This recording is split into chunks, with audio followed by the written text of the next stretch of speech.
Thank you. 10 years ago, I began traveling around the world working with CEOs. And over the last 10 years, I've been in 28 countries on 5 continents, working with CEOs of some of the major organizations, but also dealing with a lot of their people. And I started to notice something that was happening. What was happening was this unbelievable lack of vision. Now, I want you to think back to a job that you had recently or a job that you're in now. Think about the company for a second. How clear were you on where the CEO was taking the company? How clear were you on what the decisions were and why they were being made? How clear were you really on what your role was in that organization? I think most of the people in most companies are showing up every day a little bit confused, a little bit unorganized, a little bit perplexed, a little lost. They're not really sure why they're there. They kind of show up every day making their best guesses and trying their best, but really it's almost like herding cats. Having been a CEO and having been a COO, we often find that we're trying to hold people accountable and align people, but it's really because of this lack of vision. You walk into any of the great companies and you can see the one big difference is either they know where they're going or they really don't. And most people are only making mistakes not because they want to, but they're making mistakes because they're making their judgments based on what they can see, not necessarily what the entrepreneur or the CEO can see. So I want you to think about the average person, just the average individual around the world, and think about their lives. Think about your life today. Are you really clear on where you're taking your life over the next 3 years? Do you wake up in the morning aligned with those goals? Are you making decisions aligned with your core values or aligned where you see yourself as an individual? Or are you merely waking up first thing in the morning and looking at your iPhone and checking your email and being busy and kind of getting on with the day? Most people wake up in the morning and just start, but without any real direction. Then you kind of end up somewhere, but if you don't know where you're going, any road will take you there.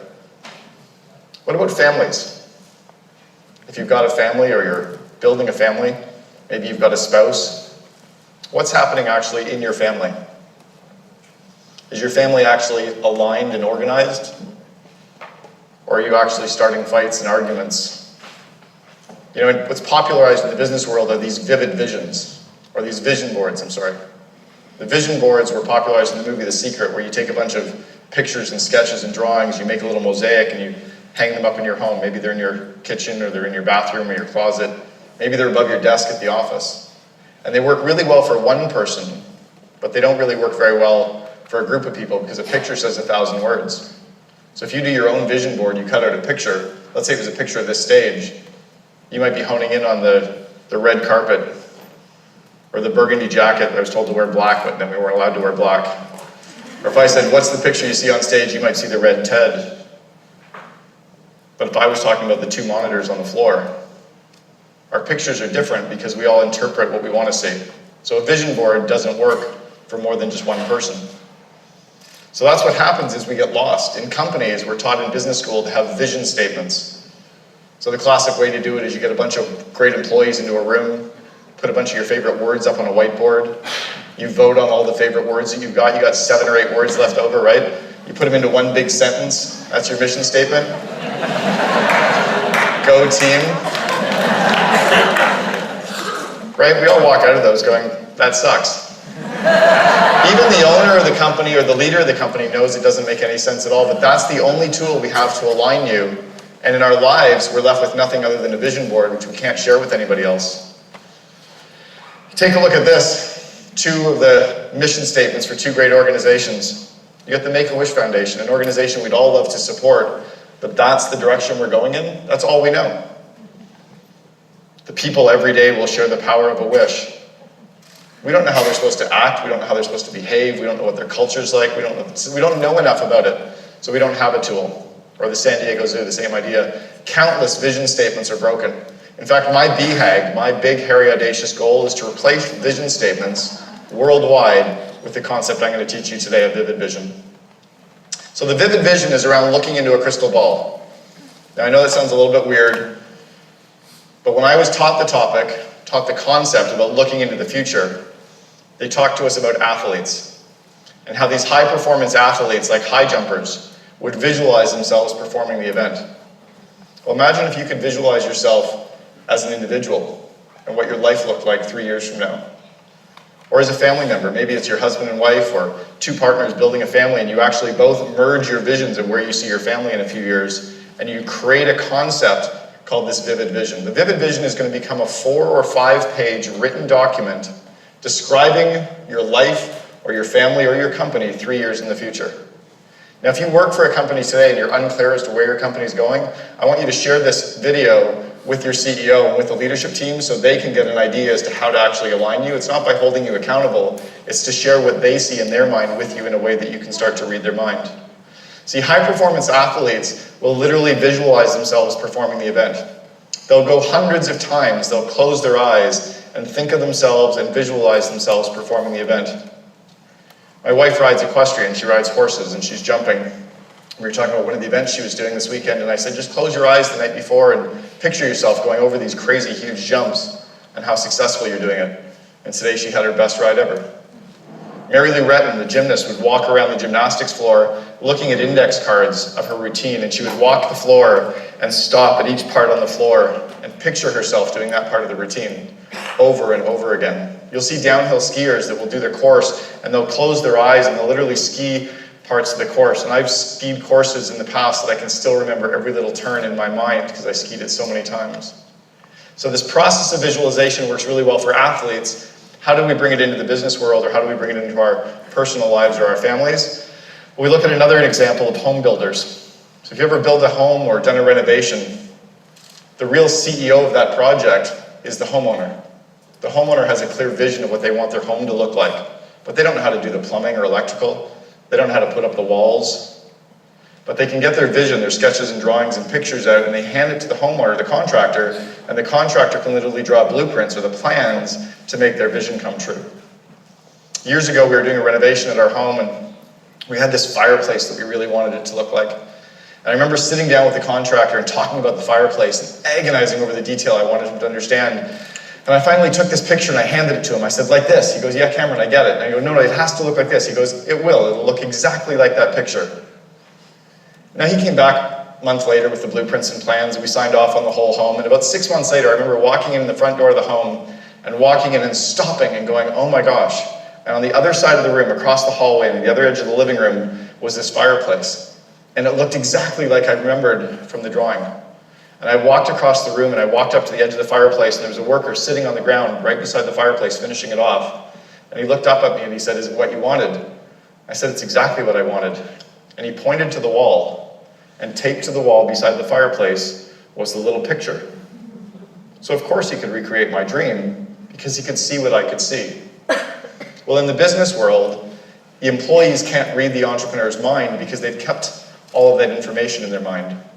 Their job is to get it out of their mind in a way that other people can share it. As individuals, our job is to get our vivid vision of what we want our lives to look like and get it out of our mind and into a 4 or 5 page document so we can share it with all of our friends and our families and our support groups so they can help make it happen. Because if you're the only one who can see the vision, you have no support network. This vivid vision becomes your guiding compass. I actually have a personal vivid vision that I read at least 2 or 3 times a week. It's a 4-page document. It's on my phone. I welcome you to take a look at it during the break. If you'd like to ask me, I can show it to you. Or if you send me an email, I'll send you a copy of it as well. I have one for my business, and I have one for another group that I've just started called the COO Alliance. So I have 3 different vivid visions for my businesses and my personal life, and those are the guiding compasses for me. That's how you start making decisions of where you're going. And I can share that with everyone so they start knowing who to introduce me to help make it happen. In fact, I've actually codified this idea of the vivid vision in a book that's coming out, and I'll give samples of vivid visions in the book. But the idea was to take what unfortunately we only get 15 minutes today and really kind of build it out for you in about 120 pages of examples of how to do them, how to write them, how to use them. But it's so critical that the best companies in the world are actually now using them. If you're writing a vivid vision, you got to get out of the box. You can't sit in your office and write it. You can't sit at home and write it when you're around your friends or family or kids. You've got to get out of the box somewhere. You have to go somewhere where you're inspired, somewhere around nature. Now, where we live, we're surrounded by it. Go to the top of Grouse Mountain or go sit by the ocean. I used to sit in my backyard in a hammock and put my headphones on and I would listen to music, the Grateful Dead. And I would just start to actually dream. I would almost pretend that I'd gone into a time machine 3 years out into the future. That I traveled to December 31st, 3 years from now, and I look at what I can see. And I start doing a mind map, and I start describing every aspect, let's talk in this case of my business. I would talk about what marketing looks like 3 years in the future, what operations would be like, what IT or engineering. I talk about what the customers are saying about you, and I come up with 3 or 4 bullet points for each area of the business. What the suppliers are saying, what the media is writing about us. And I don't worry about how it happens, I just start describing that future state. If you're thinking about it in your personal lives, I want you to think the same way. How are you making money? What are your relationships like with your friends? What are you doing in terms of fitness? What's your spirituality or faith like? Right? How does your normal, typical day work? And you start writing these ideas down without worrying about how you're going to make it happen, but then you kind of start to build it out. Your rough notes, your mind map, can become a first draft or a rough, maybe 3 or 4 page Word document. I taught this concept years ago at a session I was running at MIT. It was held at an MIT offsite for a group of entrepreneurs. And this one entrepreneur, Sebastian Tondur from Geneva, Switzerland, had a company called MCI. And MCI was a meeting and planning company. They're now the second largest meeting and planning company in the world. They're the largest in Europe. But at the time, he was doing $100 million in revenue. And his idea was to create this $500 million company 3 years later. So Sebastian started to draft what his company would look like 3 years out, without worrying about how it was going to happen. He rolled out this vivid vision to all of his employees. This was 2009, and in 2012, he'd done $506 million in revenue with $120 million EBITDA. Imagine taking your company from $106 million in revenue to $100 million in profit over 3 years. Sebastian then did his 2015 vivid vision to take the company from $500 million to $1 billion in revenue. And about 2 years later, he sent me an email saying his biggest competitor in the world had gone bankrupt and they were picking up the pieces in acquisitions. They didn't get to the billion. They got to about $806 million. But imagine as a 36-year-old taking your company over 6 years from 100 million to 800 million. And he credits the alignment of this concept of the vivid vision that had everyone literally on the same page. So when you get your rough draft of your vivid vision done, you give it to a writer. You know, we're not writers. But you take your rough work, your 4-page rough draft, and you hand it to a writer, and they can really polish it and make it pop off the page. You give it to a friend, or you put it out on Upwork, wherever you go, but get someone who can really make it jump. And that's where really people start to get excited. When you write a vivid vision, it has to be like a magnet. It has to pull people and compel them towards you. Now, if it pulls and compels them towards you, you also want it to push some people away. It has to repel as well. This is not a kumbaya group hug. You're not looking to try to get everyone to fall in love with it. You only want the core people who really, really care. And you actually want to push some people away. Use the example of Steve Jobs 10 years ago when they came out with the iPhone. The big thing that was missing on the iPhone was the keyboard. Remember, we all thought he was crazy? How could you release a phone with a keyboard? Now Blackberries are kind of like disco, right? Disco used to be cool. Please tell me you know the Blackberry. But he was okay with releasing something that was so insanely great, knowing that as soon as we try it and heard those initial clicks, we would all be compelled to have one and try it. And then he had us. Because he was willing to push some people away. And again, we all know where they are. So this concept of the vivid vision is where the alignment really starts to happen. In the business world, it's where your customers, your suppliers, your employees, your potential employees, your bankers, everyone can now see what you're building. I have clients that I've coached around the world that have taken their vivid vision into the bank and received bank funding. And the banker's quotes were, "I finally understand your company.